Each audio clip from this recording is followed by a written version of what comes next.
Já, velkomin á Frelsi TV. Ferða úr beint úr ferðastúdíóinu. Ég ætla að fjalla núna Cosa Nostra eða svona Cozy Nostur sem að margir halda sé saumaklúbbur.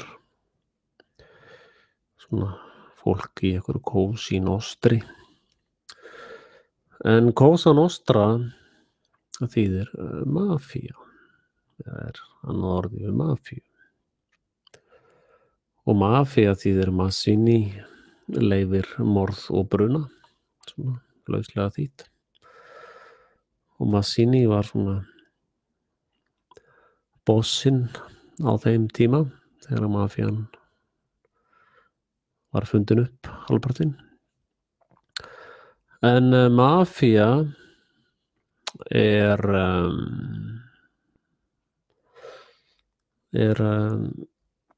skipulögð glæpastarfsemi. Glæpastarfsemi sem er óskipulögð er pirrandi og óþægileg. En skipulögð glæpastarfsemi er mjög erfitt að eiga við.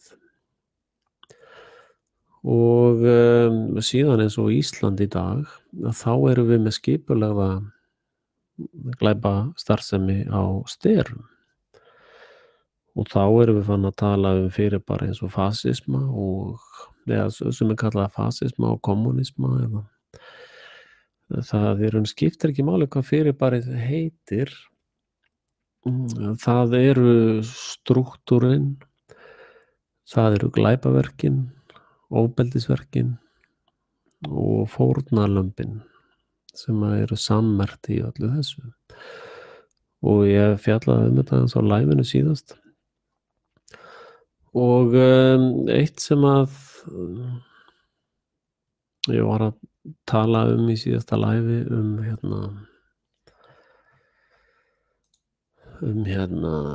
skipurit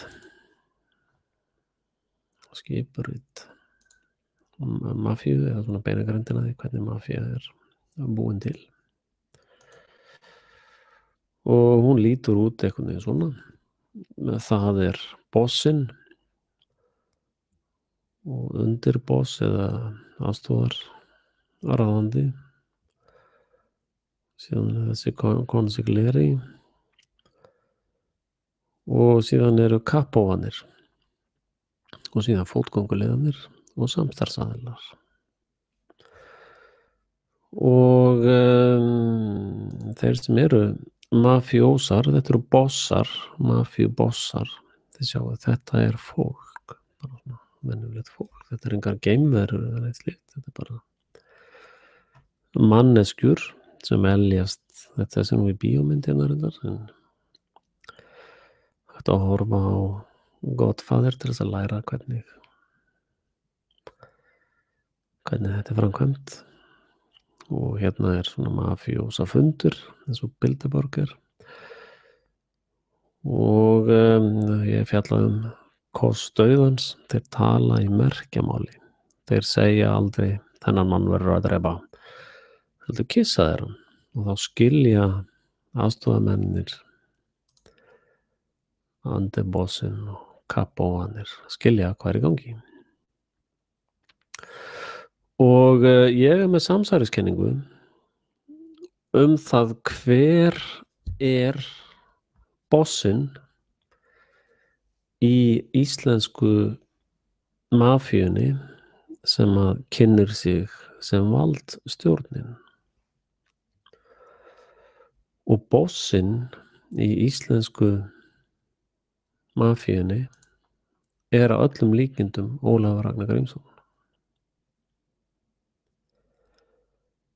Þetta er bossinn í ólögmætri einræðisstjórn Íslands sem kynnir sig sem valdstjórnin og stundar miskunnarlausa skipulagða glæpastarfsemi.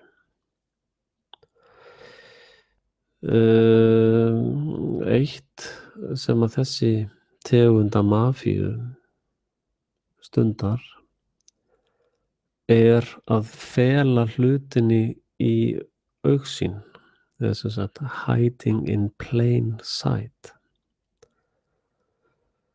Og ég búinn að hugsa þetta töluvert mikið og félagi minn í Djúpgöfun, hann Guðjón, hefur minnst á Ólaf mikið.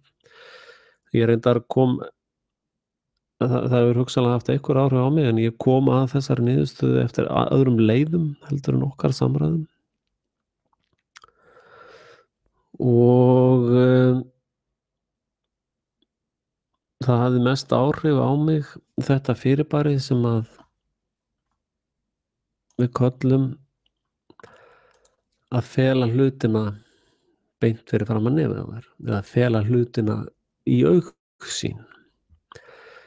Þetta er eins og líking sem ég stundum sagt, að það síðasta sem fiskurinn fattar er að hann býr í vatni.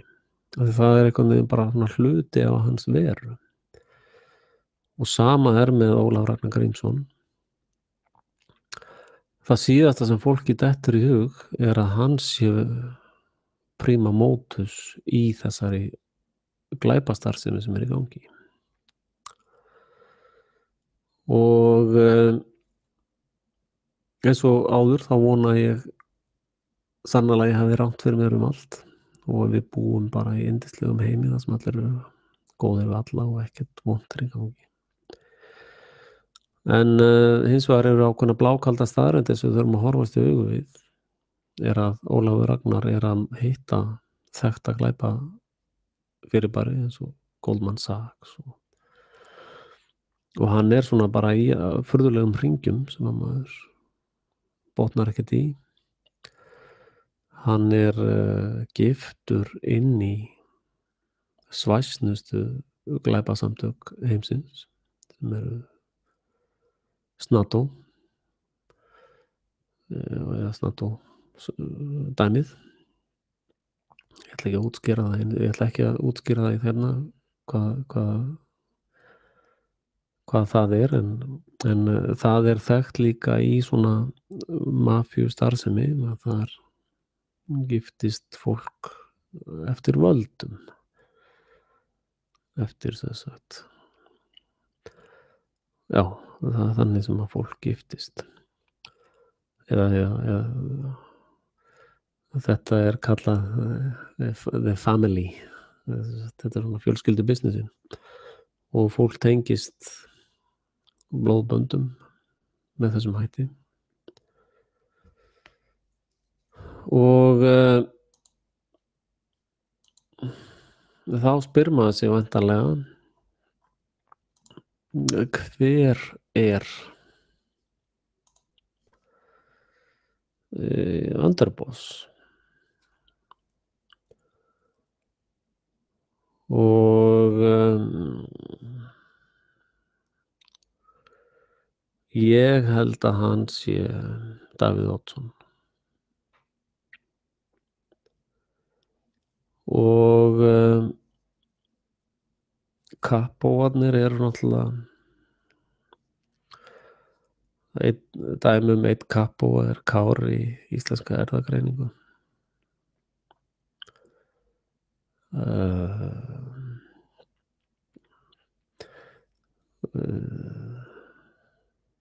Og það eru fleiri kappóar. Þið látið bara hugmyndaflugið vaða með það. Þetta er náttúrulega kenning. Og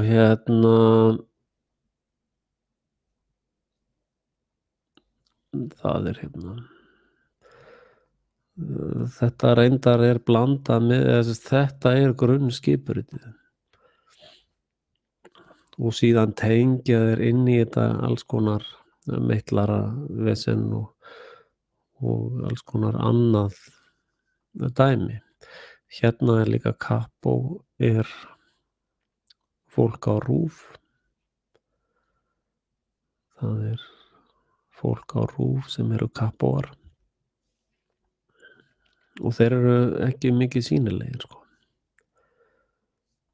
Og náttúrulega bankastjórar eru kappóar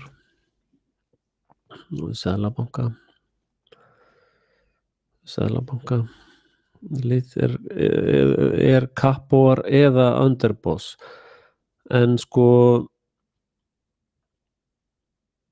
Seðlabanka, já, það er svolítið erfitt að átta sig nákvæmlega hver er hvað, en ég tel að bossinn sé Ólafur Ragnar Grímsson. Og getur verið að seðlabankastjóri sé konsekvenlega í. En þetta er stjórnandi íslensku mafíunnar sem kynnir sig sem valdstjórnin. Og það er samsæriskenning dagsins. Og ég ítreka að þetta snýst ekki aðalsmerki Frelsi TV er að baráttan er ekki við fólk af hold og blóði, heldur andaveru vonskunar í himingeimnum. Og það, ef ég horfi á taflborðið á Íslandi, þá horfir þetta svona við mér. Já, einn kappi og er náttúrulega ríkislögreglustjóri, hann er einn kappó. Og háskólarektorar eru kappóar. Og en ef að þið vitið að sko bossinn í mafíu, hann er ekkert kannski mikið í svona daglegu rekstri og hlera slíkt, hann er meira ef það komi upp einhverju ágreiningar á milli þessara kappóa og undirbossina er ekki að handla, þá sker bossinn út það bara. Og ég held að forsetaembættið, þegar Ólafur Ragnar tók við því, þá var því breytt í þetta. Ég held að það hafi verið áður bara svona hálfgett rugl embætti, en það var kannski svona loka höndin á einræðisstjórnarglæpavæðingu Íslands með þessu fyrirbæri sem kynni sig sem valdstjórnin, var að koma mafíubossunum í forsetaembætti. Og ástæðan fyrir hann hefur setið svona lengi er að hann náttúrulega bara rúlar dæminu, sko. Og dæmi kappóa er náttúrulega formenn fjórflokka og veist,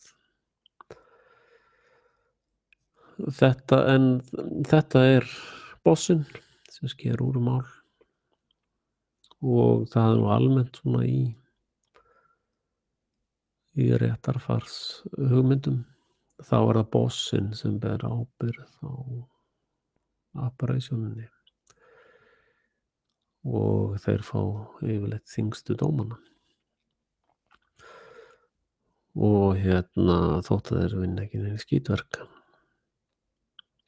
Já, aðrir kappóar eru líka dómarar, héraðsdóms og hæstaréttardómarar. Þetta eru eða þá sem sagt dómstjóranir. Dómstjóranir eru kappóarnir. En hugleiði þetta og kommentiði. En ég sé að menn eru farnir að spurja fleiri, eins og ég var að spurja hvar er nafn, heimilisfang og kennitala valdstjórnarinnar, hver er það? Hvar er það og hver er það og hvernig getur það haft eitthvað að setja brjóta gegn einhverju hugtaki? Og líka það sem að ég hef sagt áður er að háskólasamfélagið reyndar kom Sturla Jónsson með þessa tengingu, að þetta lið er búið að framkvæma valdarán á Íslandi,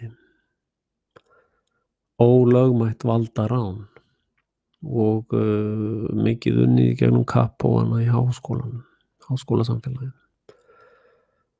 og einræðisherrann á Íslandi eða bossinn Ólafur Ragnar Grímsson og hann felur sig í plain sight. Hann bara beint fyrir framan nefið á þér. Og ég hugsanlega barnið sem að hrópa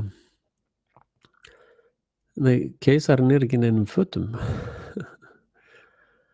Þannig að þetta kannski svona bara barnalega heimskulegt hjá mér að vera. En ég skoraði á okkur að leiðrétta mig eða ef að Ólafur vill koma í viðtal hérna á Frelsi TV þá er hann velkominn ef hann ekki sammála þessu. Og ég alveg til í að rökræða þetta við hvern sem og hvar sem þessa kenningu og þetta svo einn doktorsritgerðin frá mér, ég til í að vera hérna hvar sem og hvernig sem og minn ykkur á að styrkja Frelsi TV, nota PayPalin og